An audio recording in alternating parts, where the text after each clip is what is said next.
Snow drifted in lazy spirals outside the glass walls of the Regent Crown Hotel, where the city's wealthiest gathered each Christmas Eve for champagne, orchestras, and a sense of belonging money couldn't truly buy.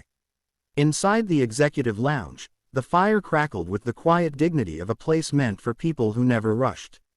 Yet Eleanor Vale felt the minutes crawl like hours as she sat alone at the private table she'd reserved. Table 12, the one with a view of the snow-lit street and just enough privacy to hide a bruised ego. She checked the time again. Her blind date was now 42 minutes late. 42 minutes of the staff pretending not to notice the empty chair across from her. 42 minutes of the pianist glancing over sympathetically while playing slow, soul-aching Christmas melodies. 42 minutes of Eleanor trying, and failing, to remind herself she was Eleanor Vale, CEO of Vale Tech, a woman who commanded boardrooms, built empires, and never let something as trivial as romance shake her composure. Yet here she was, dressed in a deep red velvet dress chosen by her assistant, her hair curled into soft waves that made her look far gentler than she felt, and her heart hurting in the simplest, most human way. She had been stood up.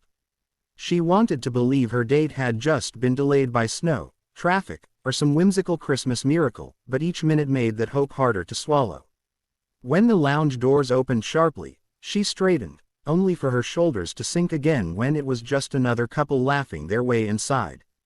She stared at the table, the candle flickering, the untouched wine, the small arrangement of winter roses she'd allowed because her assistant insisted her date would love them. The humiliation wasn't in being stood up.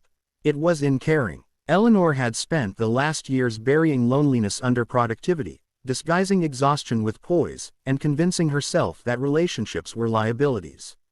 Tonight, she had dared to want something else. Dared to hope, and hope had betrayed her. With a long, quiet inhale, she placed her napkin on the table, preparing to leave before the pianist switched to Silent Night, and shattered her remaining pride. But then, the doors opened again. Harder, louder, urgent. A man stumbled inside, snow dusting his shoulders, his breath fogging the air. He wasn't dressed for a place like this. His jacket was cheap, his scarf frayed, his boots tracked melted snow across the marble floor. And beside him, clutching his hand tightly, was a little girl no taller than his hip, bundled in a red coat and wearing a hat with a floppy pom-pom that nearly covered her eyes. Eleanor blinked. This was not what she expected. The lounge manager raised an eyebrow, ready to escort them out, but the man scanned the room with a look somewhere between panic and determination. Then his eyes landed on her. Recognition lit his face, a hopeful, breathless spark. He took a step toward her, then another, tugging the sleepy little girl with him. "Hi," he said, stopping at her table. "Are you, Eleanor?" Voice roughened by cold and nerves. Eleanor studied him. He didn't match his profile photo exactly. There he looked well rested, smiling, put together. Here he looked like he had run through a storm. "Yes," she said slowly. "And you are Noah," he said, chest rising and falling as though he had sprinted. "I am so sorry I'm late." His embarrassment filled the space between them. The little girl yawned, rubbing her eyes with mittened fists. Eleanor's gaze flicked to her. "You brought a child." Noah closed his eyes in mortification. I know it's not appropriate, and it wasn't supposed to be like this. Her babysitter canceled last minute, and I didn't want to," he hesitated. "I didn't want to disappoint you." The honesty in his voice struck her unexpectedly. There was no excuse coated in charm, no corporate politeness, just sincerity. The little girl tugged his sleeve. "Daddy, my feet hurt. Daddy." Eleanor repeated the word silently, trying to reconcile it with her carefully curated expectations. Noah crouched to adjust the girl's boots, wiping melted snow from her cheeks. His hands were gentle, his movements practiced. When he looked back at Eleanor, there was vulnerability there, a kind she wasn't accustomed to seeing in men.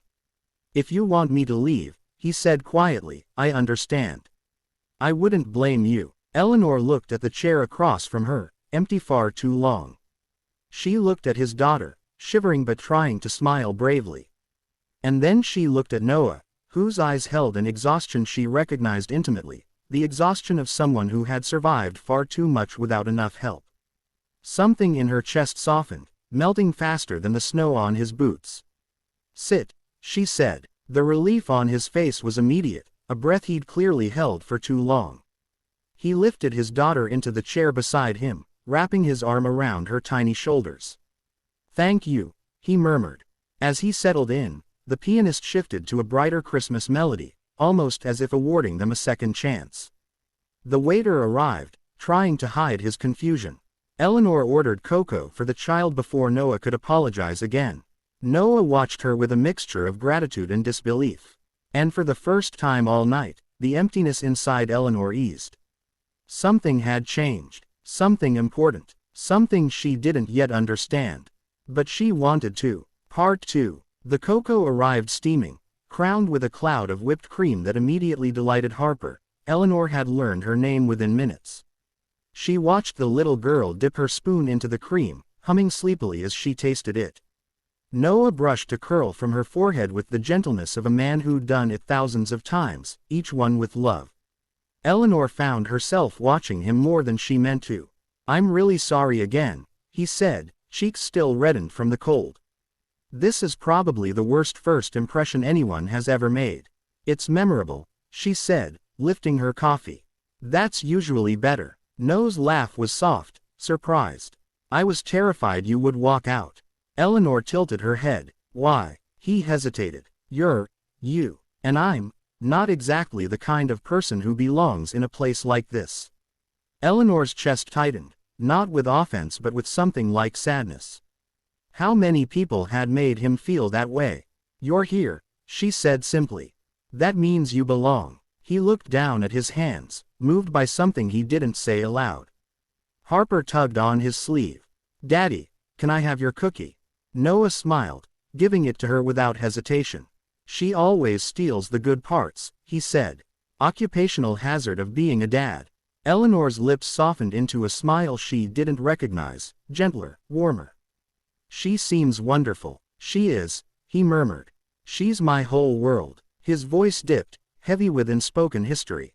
So gently Eleanor almost surprised herself. She asked, "And her mother?" Noah's eyes lowered. "She left when Harper was a baby. Said she wasn't ready to be a mom. Said I wasn't enough." The words were quiet, but they crushed something inside Eleanor anyway. "I'm sorry," she said, and this time she truly meant it. He shrugged one shoulder. "We're okay. It's been just us for years now. I'm used to doing everything alone." Eleanor understood that too well. She had built her empire alone, slept in silent penthouses, hid loneliness behind ambition. They were different people, from different worlds, but loneliness had carved both their lives with the same sharp blade. "Tonight was supposed to be my first actual date in forever," he continued. "I wanted it to be perfect. I even ironed my shirt." Eleanor laughed, an actual laugh, light and unexpected. "You ran here in a snowstorm. That counts more than a perfect shirt. You really don't mind that I brought her?" "No," she said honestly. "I don't." Their conversation flowed easier after that, warm and effortless. They talked about childhood Christmas memories, his filled with noisy cousins and cramped apartments, hers with elegant parties where she felt like a guest in her own family.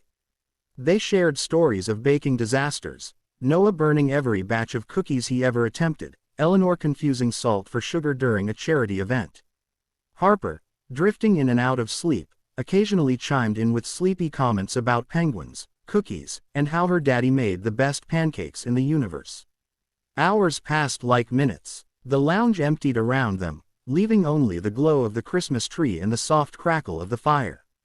Snow thickened outside, blanketing the city in a silence that felt suspended in time.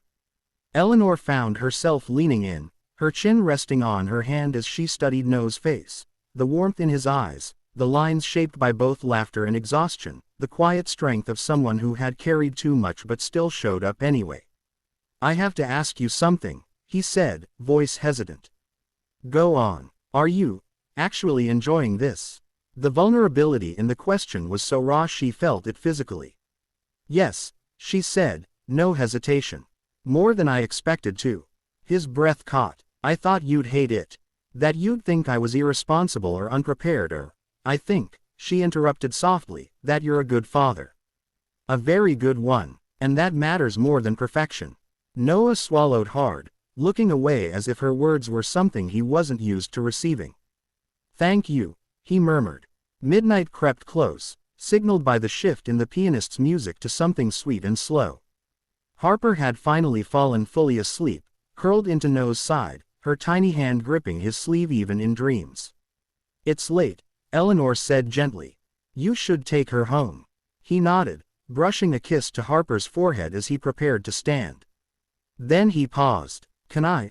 He stopped, inhale trembling. Would you want to see us again?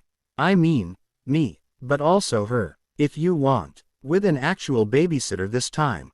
Eleanor looked at them, the single dad and his sleeping daughter, and felt a warmth she hadn't known she was missing bloom in her chest.